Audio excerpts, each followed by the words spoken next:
السلام علیکم ورحمۃ اللہ وبرکاتہ۔ آج وعلیکم السلام۔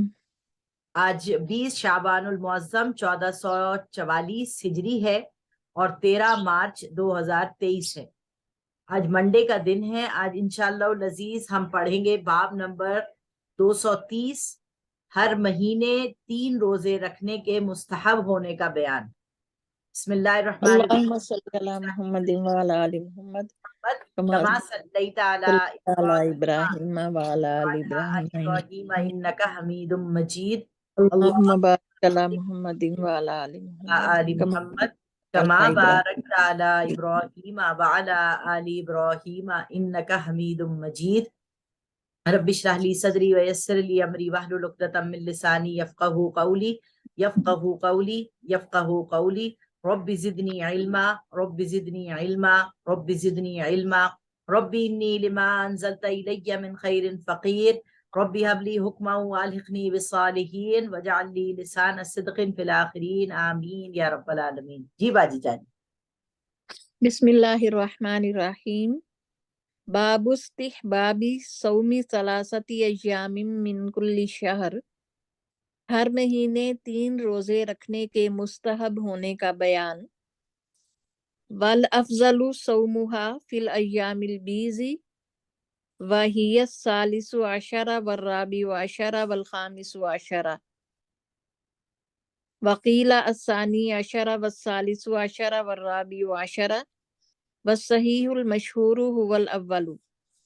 امام نووی فرماتے ہیں، جو اس حدیث شریف کے ریاض الصالحین کے مصنف ہیں، وہ بتاتے ہیں افضل یہ ہے کہ ایام بیس کے 3 روزے ہر مہینے رکھے جائیں، اور یہ چاند کی 13، 14 اور 15 تاریخ ہے، اور بعض کے نزدیک 12، 13 اور 14 تاریخ ہے۔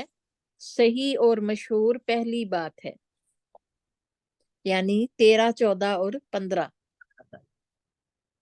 اور روایت ہے حضرت ابو ہریرہ رضی اللہ تعالی عنہ سے کہ مجھے میرے خلیل صلی اللہ علیہ وآلہ وسلم نے 3 باتوں کی وصیت فرمائی، یعنی تاکید فرمائی: ہر مہینے 3 روزے رکھنے کی، چاشت کی 2 رکعت پڑھنے کی، اور یہ کہ سونے سے قبل میں وتر ادا کر لیا کروں۔ اور اس کا حوالہ انہوں نے دیا ہے بخاری و مسلم۔ اچھا باجی جان، ان کو جو 3 وتر انہوں نے کہے تھے کہ میں 3 وتر ادا کر لیا کروں، تو ابو ہریرہ نے جو ہے وہ شکایت کی تھی کہ یا رسول اللہ صلی اللہ علیہ وسلم، میں جو ہے وہ وتر یعنی وتر کہہ رہی ہوں، تہجد کی نماز کے لیے میری آنکھ نہیں کھلتی۔ تو یہ تو اصل میں تو تہجد کے ساتھ پڑھنے کی چیز ہے نا، وتر تو نماز آخری نماز ہے یہ۔ تو انہوں نے کہا مجھے آنکھ نہیں کھلتی یا رسول اللہ، میں کیا کروں، اور مجھے تہجد پڑھنے کا بھی بڑا شوق ہے۔ تو انہوں نے کہا کہ رات کو جب تم سوتے ہو تو 3 وتر پڑھ کے سو، اور اس کے بعد جو 2 نفل ہیں، اگر وہ 2 نفل تم نے پڑھ لیے تو قائم مقام تہجد کے ہو جائیں گے، تہجد کے ہو گئے۔ تو ہمیں جو ہے وہ ہر بندہ جو ہے اگر اس فضیلت سے فائدہ اٹھائے کہ وہ 3 وتر کے بعد 2 نفل پڑھ لے، تو اور اس کی تہجد پہ آنکھ نہیں کھلتی تو اس کو تہجد کا ثواب ملے گا انشاءاللہ۔ ایسی بڑی بڑی اللہ تعالیٰ نے ہمارے لیے نعمتیں رکھی ہوئی، ہمیں پتہ ہی کچھ نہیں ہے۔ حضرت ابو الدرداء رضی اللہ تعالی عنہ بیان فرماتے ہیں کہ مجھے میرے محبوب صلی اللہ علیہ وآلہ وسلم نے 3 باتوں کی وصیت فرمائی، زندگی بھر میں انہیں ہرگز نہیں چھوڑوں گا: ہر مہینے 3 دن کے روزے رکھنے کی، اور چاشت کی نماز کی، اور یہ کہ سونے سے قبل میں وتر ادا کر لیا کروں۔ یہ بھی وہی پیچھے والی حدیث شریف ہی ہے جو ابھی ہم نے پڑھی ہے۔ جی راوی بدل گئے ان کے۔ جی۔ حضرت عبداللہ بن عمر بن عاص رضی اللہ تعالی عنہ سے روایت ہے، رسول اللہ صلی اللہ علیہ وآلہ وسلم نے فرمایا: ہر مہینے 3 دن کے روزے رکھنا پورا سال روزہ رکھنے کے برابر ہیں، یا ہمیشہ روزہ رکھنا ہے یہ۔ کیونکہ ان کی فضیلت کہتے ہیں کہ ہر روزہ جو ہم رکھتے ہیں یہ 13، 14، 15 کا، تو ہر روزے کی جو ثواب ہے وہ 10 روزوں کے برابر ملتا ہے. 3 دن کے روزوں کا ثواب 1 مہینے کے برابر ملے گا. تو یعنی ہر روزے کا ثواب 10 دن ہوا تو 3 دن کے روزے اور 30 دن کے روزے, یعنی مطلب آپ ساری زندگی روزہ ہی رکھ رہے ہیں. سبحان پورا اللہ. سال روزہ. ماشاء اللہ. اللہ میاں توفیق عطا فرمائے مجھے انشاءاللہ, سب کو عطا کرے. اور حضرت معاذہ عدویہ نے حضرت عائشہ رضی اللہ تعالی عنہا سے پوچھا کہ کیا رسول اللہ صلی اللہ علیہ وآلہ وسلم ہر مہینے 3 دن کے روزے رکھتے تھے؟ تو حضرت عائشہ نے فرمایا ہاں. میں نے پوچھا کون سے مہینے کے کون سے حصے کا روزہ رکھتے تھے؟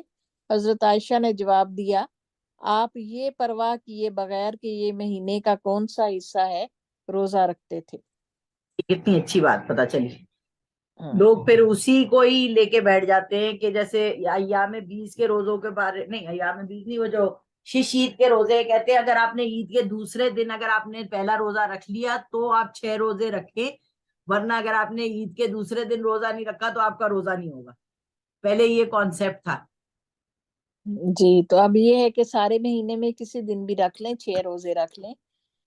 جیسے اس حدیث شریف سے میں یہ معلوم ہوتا ہے کہ مہینے کی کوئی بھی تاریخ میں 3 روزے رکھے جا سکتے ہیں, ان کی تعیین ضروری نہیں. تاہم افضل تاریخیں 13, 14 اور 15 ہیں, کیونکہ نبی کریم صلی اللہ علیہ وآلہ وسلم نے ان تاریخوں میں روزے رکھنے کا حکم دیا ہے, اور آپ بھی اکثر ان تاریخوں کا خیال رکھتے تھے اور اس کے مطابق روزے رکھتے تھے.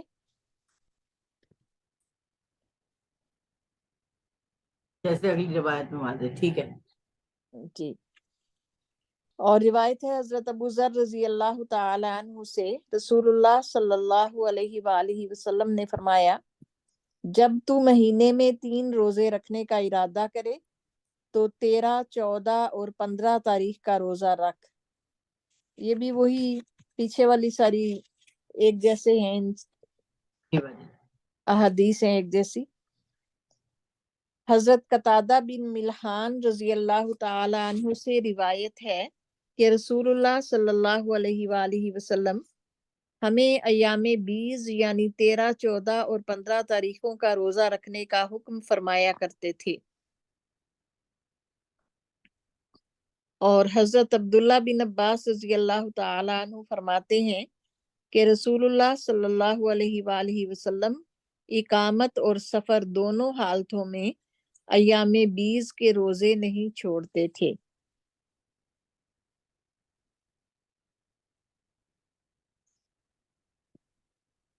آگے اگلا باب ہے باب 231. یہ باجی جان یہ اگر یہ پڑھ دیں باجی جان, یہ فائدہ ہے نا اس کا, 20 ابیض کی جمع ہے, اس میں کیا بتا رہے ہیں؟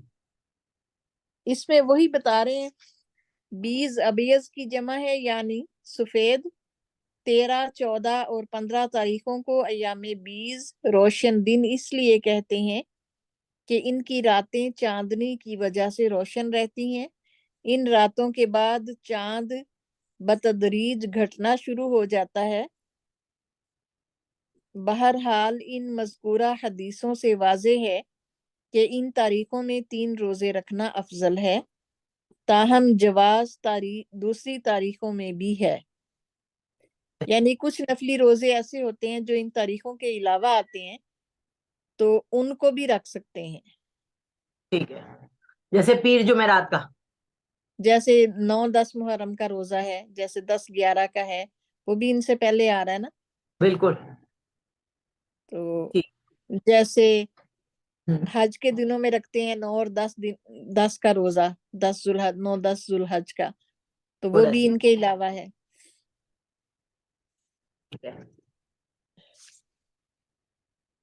اب آگے والا باب شروع کریں.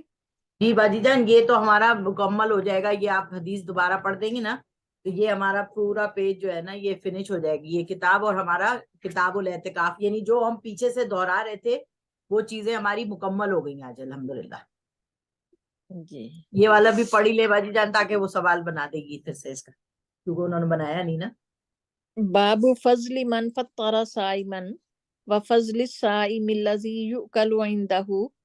بدعاء الآکل للمأکول عندہ، روزہ کھلوانے کی فضیلت اور اس روزے دار کی فضیلت جس کے پاس کھانا کھایا جائے، اور مہمان کا میزبان کے لیے دعا کرنا۔ حضرت زید بن خالد جوہنی رضی اللہ تعالی عنہ سے روایت ہے، نبی کریم صلی اللہ علیہ وآلہ وسلم نے فرمایا، جس نے کسی روزے دار کا روزہ کھلوایا اس کے لیے اس روزے دار کی مثل اجر ہے، بغیر اس کے کہ روزے دار کے اجر سے کچھ کمی ہو۔ یعنی روزہ افطار کروانا جو ہے یہ افضل عمل ہے، اس سے روزہ کھلوانے والے کو اتنا ہی ثواب ملتا ہے جتنا روزہ رکھنے والے کو ملتا ہے۔ یہ کتنی بڑی بات ہے باجی جان، اگر ہم اس طرح سے لوگوں کا روزہ کھلوائیں تو ہمارے روزہ تو ہے ہی ہے، ان کے روزے کا بھی ثواب ہم کو مل رہا ہے صرف کھلوانے سے، یا یہ نفلی روزے میں ہے؟ یہ نفلی میں بھی ہے اور فرضی میں بھی ہے، دونوں میں ہے۔ ارے واہ، فرضی روزہ افطار کروائیں گے تو اس کا زیادہ ثواب ملے گا کیونکہ وہ فرض ہے، ٹھیک ہے۔ اور نفلی روزہ اگر افطار کروائیں گے تو اس کا بھی اسی کے برابر ثواب ملے گا، روزہ رکھنے والے کے برابر۔ اب یہ جیسے ہم نے راشن دیا ہے دو لوگوں کو کہ بھئی آپ رمضان المبارک کا راشن خرید لیں اور اپنا روزہ رکھ لیں، تو اس کا ثواب ان کے روزوں کا میرے کو بھی ملے گا؟ ہاں جی بالکل ملے گا، کہ سحری کر رہے ہیں اور افطاری کر رہے ہیں یہ؟ بالکل ملے گا ثواب۔ اچھا، پھر ایک اور یہ مسئلہ اس میں شاید وہ تعلیم الاسلام میں آ جائے کہ جیسے ہم پورا راشن دے دیتے ہیں کسی کو کہ بھائی آپ روزہ رکھیں، تو اس کے گھر میں 2 بچے ہیں، 2 میاں بیوی ہیں، اب 4 لوگ ہمارا ایک ٹائم جو راشن ہم نے دیا تھا اس میں وہ 4 لوگ کھا رہے ہیں، تو وہ پورا مہینہ تو نہیں چلے گا راشن، اور ایک دن میں ایک ہی روزے کا ثواب ایک ہی بندے کا ہمیں ملے گا، یہ کہ چاروں بندوں کا ثواب مل رہا ہے؟ جتنے اس میں شریک ہوں گے سب کا ثواب ملے گا ہمیں، کیونکہ ہم نے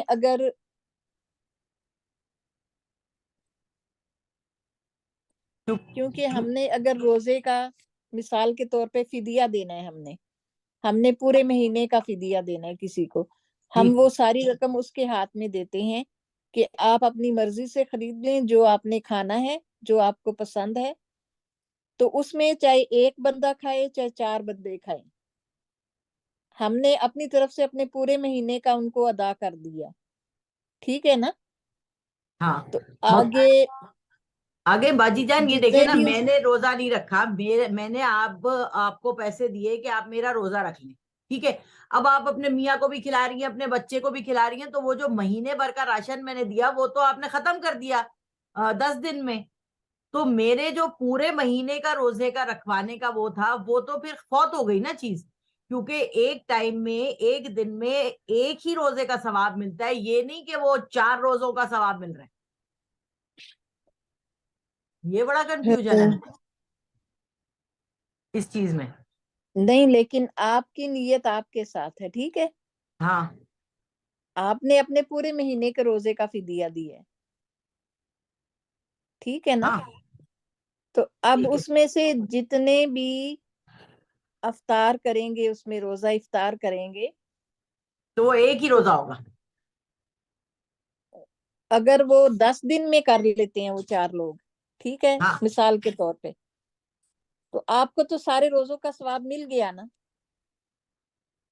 مطلب وہ یہ جو ہے نا یہ مسئلہ بڑا وہ ہے کمپلیکیٹڈ، میرے کو ہمیشہ لوگ پوچھتے ہیں سوال اور میں ان کو ایک یہ جواب دیتی ہوں کہ میں نے آج روزہ نہیں رکھ سکتی، میں نے آپ کو فدیہ دیا ہے، صبح اور شام کا کھانا ایک بندے کا ہے فدیہ، ٹھیک ہے، اب میں نے تو راشن جو اس کو دے دیا وہ اس نے خرید لیا، اب وہ میری طرف سے روزے کا فدیہ وہ دے رہی ہے، مگر اسی کھانے میں سے بچے بھی کھا رہے ہیں، اب میں نے تو 5 دن کے روزے کا فدیہ دیا ہوا ہے، تو وہ جو ایک لڑکی جس کو میں نے دیا ہے وہ تو 4 اور کو کھلا رہی ہے، تو روزہ تو ایک ہی میرا فدیہ ہوا نا۔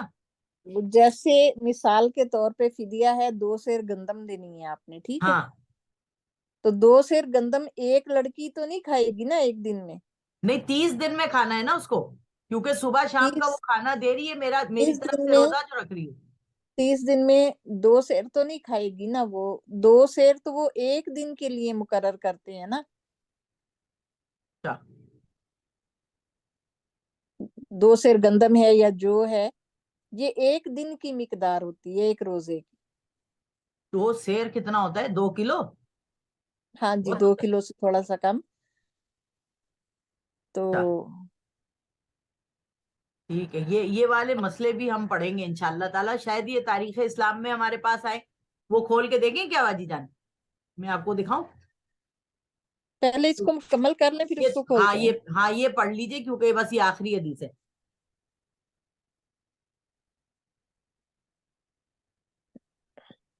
حضرت ام عمارہ انصاریہ رضی اللہ تعالی عنہا بیان فرماتی ہیں کہ ان کے گھر نبی کریم صلی اللہ علیہ وآلہ وسلم تشریف لائے تو انہوں نے آپ کی خدمت میں کھانا پیش کیا. آپ نے فرمایا تم بھی کھاؤ. حضرت ام عمارہ نے کہا میں تو روزے سے ہوں. تو رسول اللہ صلی اللہ علیہ وآلہ وسلم نے فرمایا روزے دار کے پاس جب کھانا کھایا جائے تو ان کے کھانے سے فارغ ہونے تک فرشتے اس کے حق میں دعا کرتے رہتے ہیں. اور بعض دفعہ فرمایا آپ نے ان کے سیر ہونے تک فرشتے دعا کرتے رہتے ہیں. سبحان اللہ. یعنی نفلی روزہ دار کے سامنے اگر آپ کھا رہی ہیں تو نفلی روزے دار کے لیے فرشتے جو ہے وہ دعا کر رہے ہیں. بالکل. کہتے ہیں نا ہم روزے دار کے سامنے کھا رہے ہیں تو یہ شرم کی بات ہے. روزے دار آپ کو بھوک لگ رہی ہوگی، نہیں تو وہ جہاں دکھا رہے ہیں کہ وہ سیلف اپنا کتنا کنٹرول کر رہا ہے کہ اللہ تعالیٰ اس کو اجر عطا اس کا فرمائے. اجر دے رہے ہیں، اس کو اجر دے رہے ہیں. حضرت انس رضی اللہ تعالیٰ عنہ سے روایت ہے کہ نبی کریم صلی اللہ علیہ وآلہ وسلم سعد بن عبادہ کے گھر تشریف لے گئے. پس انہوں نے روٹی اور زیتون کا تیل آپ کی خدمت میں پیش کیا. آپ نے وہ تناول فرمایا. پھر آپ نے فرمایا روزے داروں نے تمہارے پاس افطار کیا، نیک لوگوں نے تمہارا کھانا کھایا اور فرشتوں نے تمہارے لیے مغفرت کی دعا کی. سبحان اللہ. یعنی اللہ تعالیٰ تمہیں اس شخص کا سا بدلہ عطا فرمائے جو کسی کا روزہ افطار کروائے. اور اس میں حسب توفیق و استطاعت مہمان نوازی کی بھی ترغیب ہے. اب جس نے روزہ رکھا ہوا ہے لیکن اس کے گھر میں مہمان آ گیا ہے، کوئی نفلی روزہ ہے اس کا، تو وہ روزے دار کو ترغیب دی گئی ہے کہ وہ پوری اس کی مہمان نوازی کرے، اپنی طرف سے پوری کوشش کرے، اس کو اچھا کھانا کھلائے اور اچھا پانی پلائے. ٹھیک، یہ آ گیا باجی جان آخری باب ہمارا، باب الاعتکاف. کتاب الاعتکاف. صرف 2 حدیثیں ہی ہیں. باب فضل الاعتکاف، اعتکاف کی فضیلت کا بیان. حضرت ابن عمر یعنی حضرت عبداللہ بن عمر رضی اللہ تعالی عنہما بیان فرماتے ہیں کہ رسول اللہ صلی اللہ علیہ وآلہ وسلم رمضان کے آخری عشرے میں اعتکاف فرمایا کرتے تھے. حضرت عائشہ رضی اللہ تعالی عنہا بیان فرماتی ہیں کہ نبی کریم صلی اللہ علیہ وآلہ وسلم رمضان کے آخری عشرے میں اعتکاف فرمایا کرتے تھے یہاں تک کہ اللہ تعالیٰ نے آپ کو وفات دی. پھر آپ کے بعد آپ کی ازواج نے اعتکاف کیا، یعنی انہی 10 دنوں میں، آخری 10 دنوں میں. اور حضرت ابو ہریرہ رضی اللہ تعالی عنہ بیان فرماتے ہیں کہ نبی کریم صلی اللہ علیہ وآلہ وسلم ہر رمضان میں 10 دن اعتکاف فرمایا کرتے تھے، مگر جس سال آپ کا انتقال ہوا آپ نے 20 دن اعتکاف فرمایا. ان روایات سے معلوم ہوا کہ رمضان کے آخری عشرے میں اعتکاف کرنا سنت ہے. خواتین بھی اعتکاف کر سکتی ہیں، لیکن اعتکاف کی جگہ مسجد ہے، گھر نہیں. اس لیے اگر کسی مسجد میں ایسا انتظام ہے کہ وہاں عورتیں مردوں سے الگ تھلگ اور پورے تحفظ کے ساتھ اعتکاف کر سکتی ہیں تو وہاں وہ اعتکاف کریں. لیکن جہاں ایسا معقول انتظام نہ ہو تو پھر اپنی عصمت کو خطرے میں نہ ڈالیں، کیونکہ عورت کا مسجد میں اعتکاف کرنا جائز نہیں۔ اعتکاف نفلی عبادت ہے، تو نفل کے شوق میں فرض سے غفلت صحیح نہیں ہے۔ یعنی عصمت کا تحفظ فرض ہے، یعنی بے اعتکاف پردگی ہے نا نفلی پھر عبادت ہے۔ کتنی اچھی بات بتائیے جی، کہ ان کا مطلب اعتکاف، یہ ہے نا، ہوں، ان کا مطلب یہ ہے کہ عورت کی پھر بے پردگی ہے نا، بالکل، کہ اگر وہ مسجد میں جائے گی، اعتکاف کرے گی، تو یہ تو کسی طریقے سے بھی اچھا نہیں ہے۔ ہاں، اور تو نفلی اس عبادت کو ہم فرض عبادت کے اوپر ڈال نہیں سکتے اس طرح سے کہ بھائی ہم اعتکاف کریں گے اور مسجد میں جائیں گے۔ بالکل صحیح ہو گیا باجی جان، یہ تو ہمارا رمضان کا ہو گیا۔ اب ہم اس میں سے جو ہے نا، وہ تو رمضان میں انشاءاللہ تعالی جیسے بھی ہوگا کہ ہم اپنی کتاب جو ہے نا ویسے ہی شروع کریں گے جہاں سے بھی شروع کی ہوئی تھی ہم نے۔ یہ باجی جان آ گیا ادھر سے ہمارے پاس تعلیم الاسلام۔ تعلیم الاسلام، میں اس میں وہ نکالتی ہوں رمضان کا، وہ پیج نمبر آپ کو بتاتی ہوں۔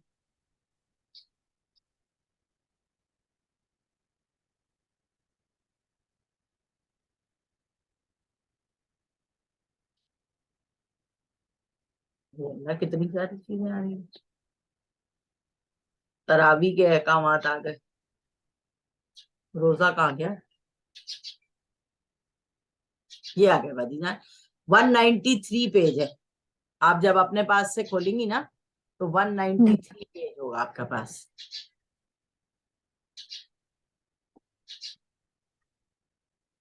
تو آپ جب نکالیں گی تو ادھر میرے پاس بھی یہی آ جائے گا نا پیج؟ جی باجی جان، یہ میں آپ کو بڑا کر دوں گی نا ادھر سے، آپ کو آسان ہو جائے گا۔